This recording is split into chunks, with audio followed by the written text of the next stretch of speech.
हमनी के अपन जीवन में बहुत सारा दोस्त मित्र बनावे निसन राखी निसन और हमनी के अपन जीवन में दोस्त मित्र बनावे के भी चाहिए रखे के भी चाहिए। कैसे कि आर्थिक सामाजिक मानसिक और हमनी के स्वास्थ्य के खातिर बहुत ही फायदेमंद होला, बहुत ही सही होला संगतिया। लेकिन का अपने जाना तनी अपने के बहुत सारा दोस्त मित्र मध्य कोई दोस्त अच्छा भी होला सन तो कोई दोस्त खराब भी होला सन। कुछ लोग अपने के साथ दोस्ती अपन फायदा खातिर करेला सन, कुछ लोग अपन काम निकाले के खातिर अपने के साथ दोस्ती करेला सन। एगो कहावत सुन लियो केम संगतिया, हे छठी माता ठिकुए भर लेना था।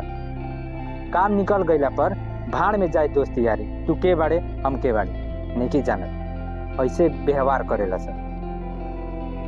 कुछ लोग नाम भर के दोस्ती यारी रखेला सन संगतिया। तो का अपने अपन बहुत सारा दोस्त मित्र मध्य कैसे पहचान करें कि कौन सही दोस्त है, असल मित्र कौन है, कैसे पहचान करें? पहचान करके कोनो तरीका बाटे? जी हाँ, तरीका बाटे। वैसे तो बहुत सारा तरीका बाटे संगतिया, लेकिन आज ये वीडियो में बताएं 5 तरीका जो ना तरीका से अपने अपन जीवन में सही दोस्त असल मित्र के पहचान कर सकतनी, छनौट कर सकतनी। तो 5 तरीका कौन कौन सा ये जाने के खातिर शुरू से लेकर अंत तक हमनी के साथ जुड़ल रही, बनल रही और ये वीडियो अंत तक जरूर देखी। नमस्कार, हम सागर, ई चैनल के होस्ट राउर दोस्त मित्र रउआ देख रहल बानी आपन विचार यूट्यूब चैनल। तो चलिए वीडियो के शुरू करल जाओ। तरीका नंबर 1, जौन दोस्त आवश्यकता पड़ेला पर अपने के साथ रहत होके अपने के छोड़ के ना जात होके वो असल दोस्त होला, असल मित्र होला संगतिया। कुछ जगह में कुछ लोग बिना गलती कैले बिना कारण ही अपने के साथ अन्याय करेला सन, मारपीट करेला सन, अपने के मारेला सन। उस समय कुछ दोस्त खड़िया के लुंडू टाकेला सन, अपने के बचाव के खातिर आगाड़ी ना आवेला सन। लेकिन जौन दोस्त उस समय अपने के बचावे खातिर आगाड़ी आवेला, अपने के साथ रहेला, अपने के साथ खड़ा रहेला, वो दोस्त वो मित्र असल मित्र होला संगतिया। तरीका नंबर 2, दुर्घटना भइला पर जौन मित्र अपने के साथ ना छोड़त होके अपने के साथ रहत होके वो भी अपने के असल दोस्त होला, असल मित्र होला।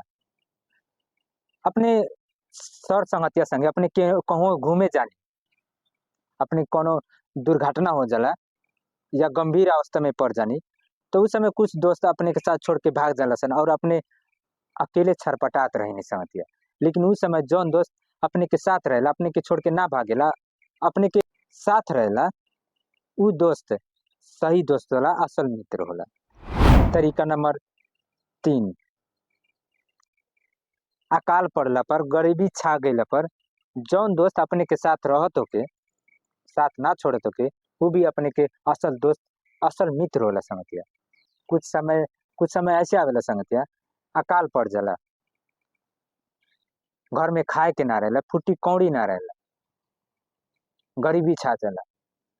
उस समय जौन दोस्त अपने के साथ अपने का हालत देख के ना छोड़ेला, अपने के मदद करे, वो दोस्त भी अच्छा दोस्त होला, अच्छा संगतिया होला। तरीका नंबर 4, फिर जौन दोस्त धनिक भइला पर, पैसा वाला हो गईला पर या कोनो बड़का पद में हो गईला पर अपने के साथ ना छोड़ेला, अपने के साथ अच्छा व्यवहार करेला, अच्छा बात विचार करेला, वो भी असल संगतिया होला, असल मित्र होला संगतिया।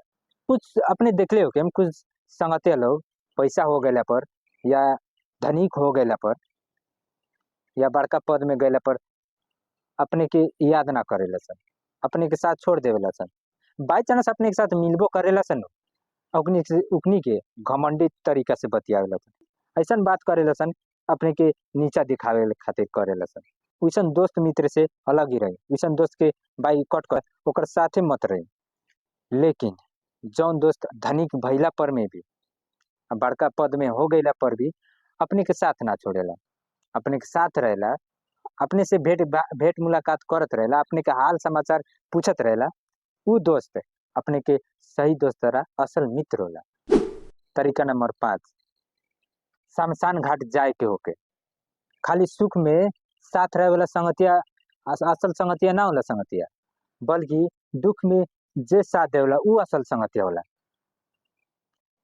अपने के घर में कोनो मरण पड़ जाना, मरण हरण पड़ जाना, अपने के घर के कोनो एक सदस्य के मृत्यु हो जाला, उस समय अपने के घर में दुखी के मातम रहेला संगतिया।